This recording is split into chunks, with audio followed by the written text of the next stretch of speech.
Welcome to our weekly Timeless Principles for Extraordinary Living with Dr. Alex. Dr. Alex believes that you were born for extraordinary exploits, to be an exhibition of divine abundance. Today's session, as all others, will inspire you to experience extraordinary living. Join Dr. Alex now.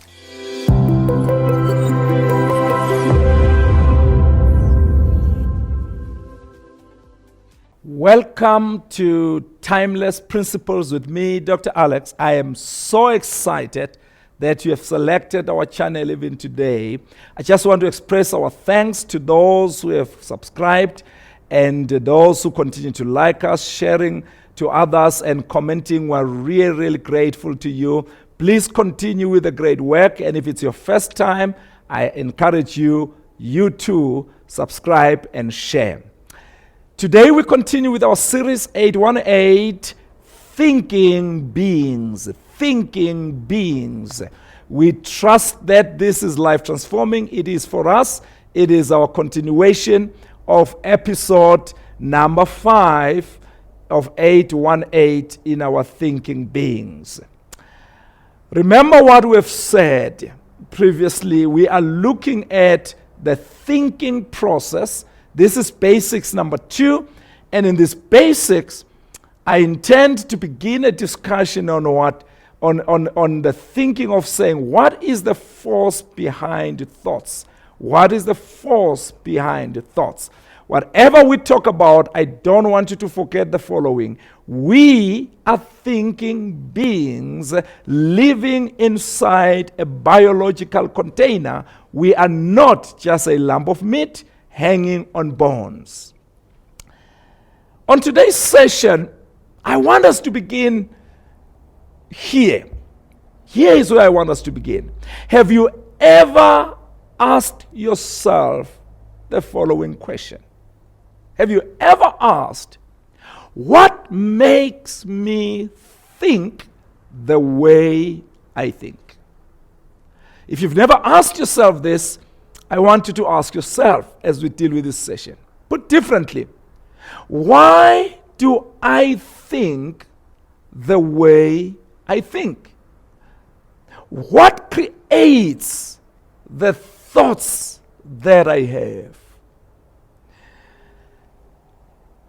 It is a common observation that many of us know, and this common observation is the following. You have, and I have, seen a situation where two people are observing a particular thing, and the thing they are observing right out there is the same thing, yet the two people react to the same thing in very different ways, sometimes even in opposing ways. I'm sure you've observed this. Recently, I observed two children. One was a 7-year-old and another one was a 4-year-old. I hope they will be able to show you that little clip. And these two children, there were 3, but 3 or 4, but I focus on the 2. They were both standing at the beach and they were looking at the waves from the sea coming into their direction. Now, I was sitting down, just watching and observing. I was reflecting, meditating, but I just watched this. Here's what happened. When the waves came to the shore where the kids were standing, the 7-year-old ran away. Yet the 4-year-old responded to the same waves by getting excited and beginning to run towards the waves, wanting to have the water touch their feet and wanting to play with the water. Now, the two children looked at the same thing, and the thing they looked at was a wave coming towards them. But they responded very differently. They behaved very differently to the same observation. Key number 1 in dealing with the force behind our thoughts. Here's the first key I want us to capture. Our thoughts produce our behavior. So the different behaviors of these two children was a consequence of the differences in their thoughts. You see, we don't see thoughts, but we can only infer from the observed behavior. It's a relationship, it's a husband and wives, they're observing the same thing, or the same thing is on the table that they're talking about, then they start behaving differently. The first key here is that our thoughts or our behaviors come from our thoughts. So when we see the two behaving differently, yet they are observing the same thing, we can infer that they had different thoughts. Therein comes in our question then. What made their thoughts to be different? Think about the scenario again.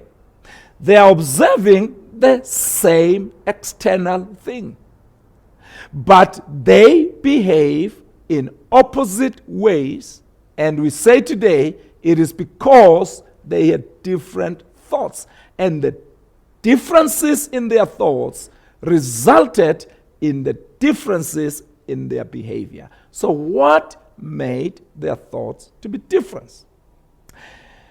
We generate different thoughts within us even though we observe the same external event. In fact, this is the marvel of the human being. Because when you find people arguing, whether it's in a relationship, whether it's in a business, or whether it's in a committee meeting or in a board meeting, they get very heated up, yet they're talking about the very same observation, the very same event. It's because their thoughts are different. And therefore, we need to look back and say, what makes their thoughts different? In other words, what is the thing in me, or who have I become that makes me think differently from the other person? What is the thing in me? Because it is very clear it's not what we observe externally. Because what we observe externally is exactly the same. But we behave so differently because our thoughts are different. So here is the thing we want to explore in this series. What is the force? What is the power that governs the generation of thoughts? In other words, what in me generates my thoughts in a way that my thoughts become different from observing the same occurrence with other people around me? In discussing that force behind the generation of my thoughts comes to our key number 2 for this basics. We shall call the thing, the force, the power, or whatever we shall call, you may think of it, we shall call it a mindset. We'll discuss this concept quite a bit in the series, but we are introducing it today. We shall, in this series, call the force behind the generation of thoughts a mindset. Just to digress a bit, this is an active area of research for different scholars. That it has come in different names, it has come in different phraseology. But what I want you to capture, whatever the name you will find in literature, this is important. Humans generate thoughts that are different from others due to something within each person. I want us to capture this. Something in me, something in you, something in your friend, in your child, in your mother, in your spouse, in your boss, in whoever. Something in them is responsible for the generation of a particular kinds of thoughts. The thing within us is set towards specific tendencies. I want you to capture that.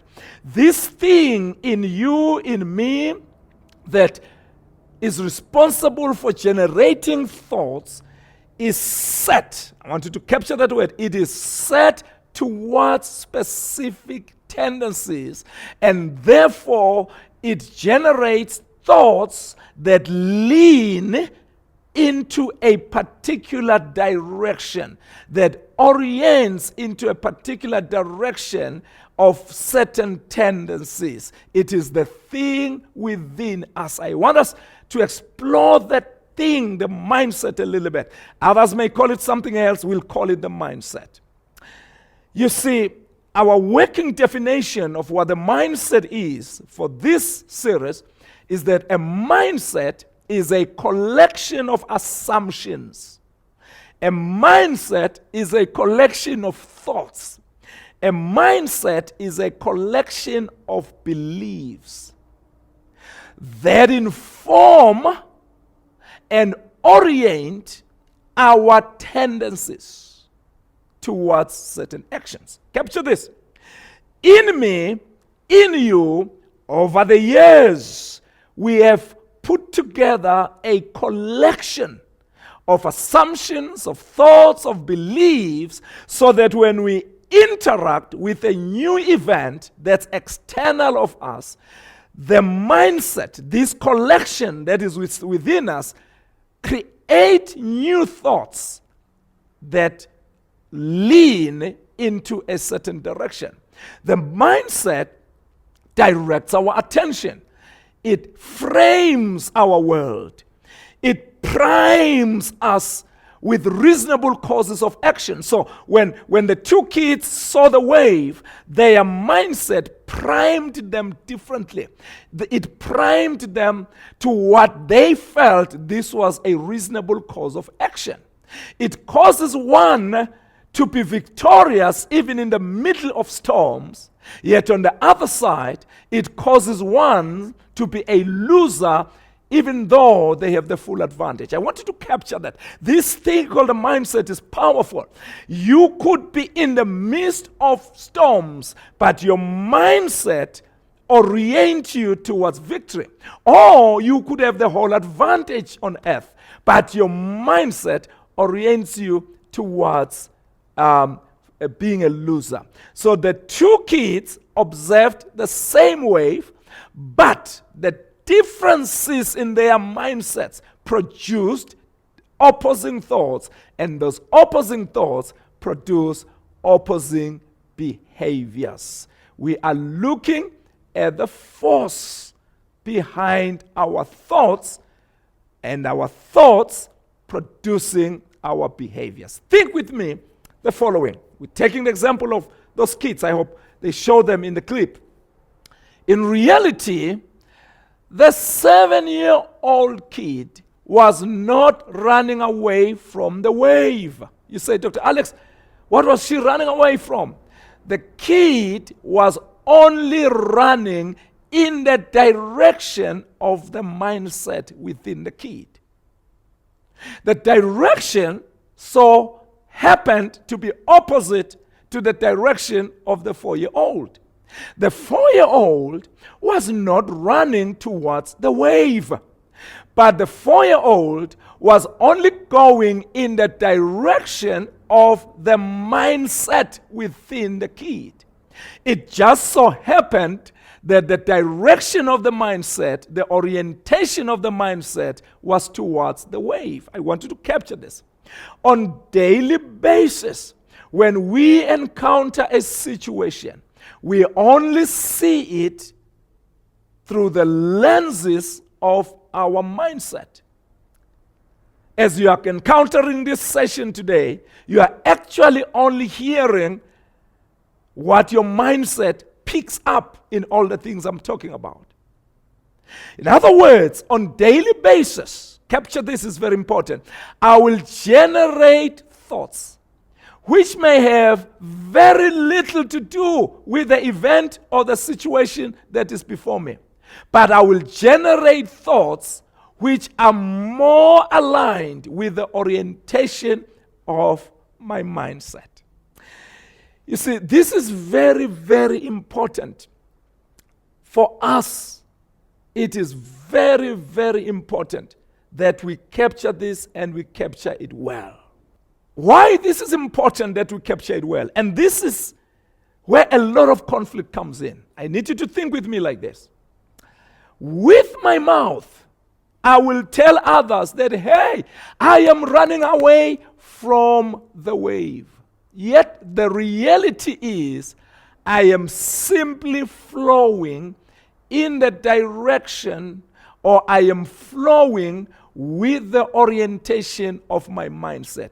All the wave did was to trigger my mental framework to begin to create new thoughts, and those new thoughts informed my behavior, and then I was seen behaving, but I'm behaving from the new thoughts. You see, here's the point.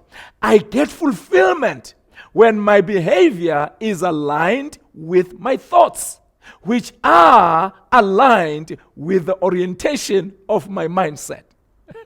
So people will say, I am walking away from this relationship. But the reality is, they are simply flowing in the direction of their mindset. They can blame the other person and say, the reason I'm running away is because you did this, or you didn't do this, or whatever. But the reality is, all that the other person did or did not do, it simply sparked their mindset to begin to create new thoughts. And it is in their mindset, in the orientation of their mindset, that they felt fulfillment when they flowed in the direction of the mindset. You know, some people will say to you, my business is not making money in this economy. Yet other people in the same economy, doing the same business in the same sector, makes money, because the difference is in the mindset. It's not in the sector. It's not in the economy. I don't know if you've watched, maybe the guys will get a clip. You've watched women sitting by the road, all selling vegetables, all selling fruits day by day. Some says, I can't make money there. But others continue to make money in the same economy, in the same sector, because the difference is with the mindset more than the external event. Think with me today. When we acknowledge that we are thinking beings, flow with me again. When we wake up to the truth that we are thinking being, secondly, when we deliberately learn how our mental design creates thoughts, then there is truly no circumstance in life that cannot be made to produce the results we want. Because the mystery is in me more than it is out of me. That's why my third key today is the following: developing the rightful mindset that will produce the behavior we desire is the foundational step in thinking. Developing the rightful mindset that will produce the behavior we desire is the foundational step in the thinking process, because everything flows from the mindset. My challenge to you in these basics is the following: focus on developing the mindset that will produce the behavior that you desire. When you learn to understand how thoughts are produced and that behavior comes from our thoughts, then you have to revert back and say, what's the force that produces my thoughts? And that force that produces my thoughts is the mindset that I have. I will run away, not because of the things, but I will run away because I get fulfillment in flowing in the direction and the orientation of my mindset. As usual, I normally give a kingdom reflection in terms of these teachings, in terms of these discussions. I want you to recall the basis of being thinking beings. I started off right in the beginning by saying questions are at the core, are at the center of thinking. And then I showed you in earlier episodes that it's interesting that God forces us to think by asking us questions. You know, in the Bible times, people got the questions verbally directly from God. Maybe in our times we feel He's not asking us questions, but He's using the environment around us, the situations around us, to ask us questions. I explained earlier that when God asks a human a question, it is not because God does not know the answer, but it is because God wants to enable the person to grow. He wants to enable the person to learn through thinking. Today, I want us to look at a question in the book of Genesis, chapter 32. This will be our question for our reflection on what we have been talking about today. In that book of Genesis, chapter 32, from verse 24 to 29, we find a great story of a man called Jacob, who was going away from his uncle Laban, and he was returning to his own land. And then the man was so afraid, was so scared, that when he shows up in his land, his brother, whom he had robbed, was going to kill him. So the man wrestles with God the whole night, not wanting to let go because of his fear. And here is what happens, which is the question that I want us to look at. God asked him a question. And the question that God asked him looks so simple, but it is profound. And God said, "What is your name?" What is your name? Maybe let me ask you this question today. What is your name? This is a very simple question, but it's more profound than its simplicity may present to us. God was saying to this man, you got to what you got to because of how you identify yourself. You see, often our identity is who we are. So God is saying to him, you didn't get to this situation because of any other person or any other thing, but you got into this because of who you are, because of how you identify yourself. And then God is saying, I know who you are. I know how you identify yourself, but I want you to answer the question. The reason I want you to answer the question is because I want you to be conscious. I want you to acknowledge who you are. If there will be change in your destiny, if there will be change in your future, God says to the man, I want you to reflect on who you are. Reflect on who you have become. Reflect on your identity. So, what is your name? I want to say to you today, for any change to truly happen, one of the key things, it must flow from an assessment of self. Why, Dr. Alex, should it be from the assessment of self? Capture this. It's important for me to know who I am, because it is who I am. It is what is in me. It is my mindset that will produce my thoughts, and my thoughts will produce my behavior.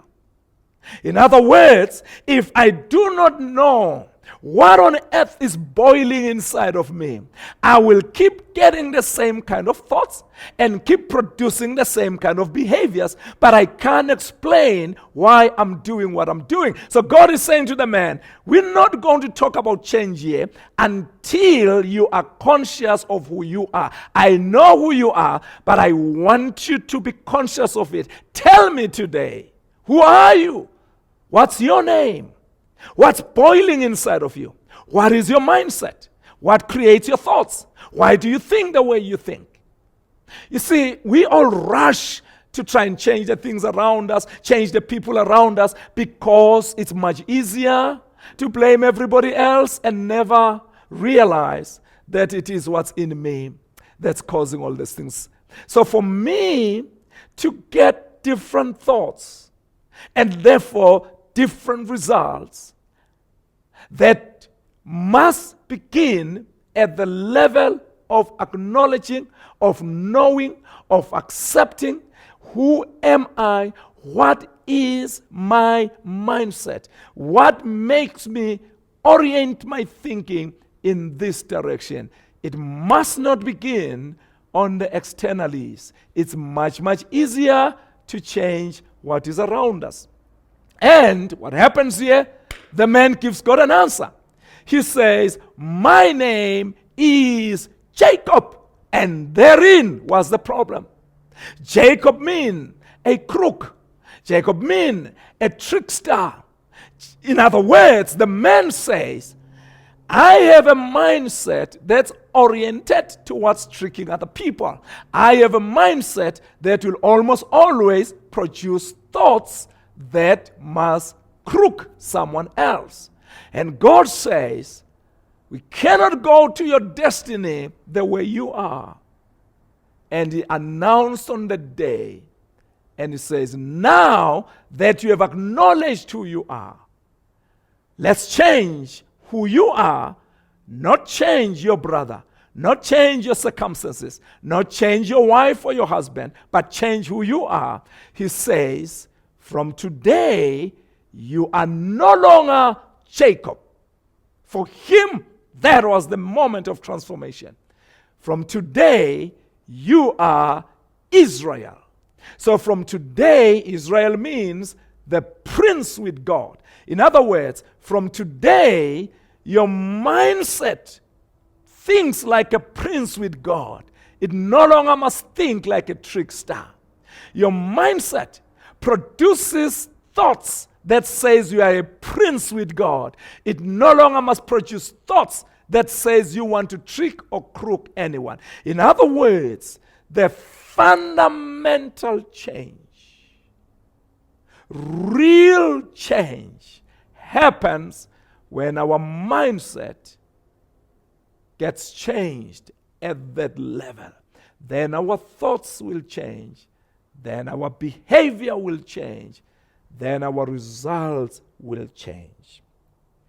What is the force behind the thoughts?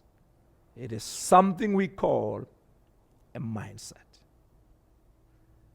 When we want real change, we need to change first at the level of mindset. We're going to engage this in future discussions, and I will invite you, if you're really interested, we've got assessments that can tell you the kind of mindsets that dominate in your life, and then you begin to know. Because until you know that, until you fully appreciate what is behind your thoughts, and therefore your behaviors, and therefore your results, you cannot get to the destiny we want. We truly, truly love you.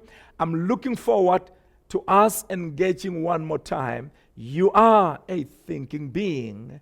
You are not just a lump of meat hanging on bones. We love you. See you in our next episode, and then we'll do a few exercises as we go forward. Thank you very much for connecting. Thank you for connecting with us on Extraordinary Exploits with Dr. Alex. We value your connection. Join us every Wednesday at 6:30 p.m. Central African Time. And remember to invite others. Experience extraordinary living.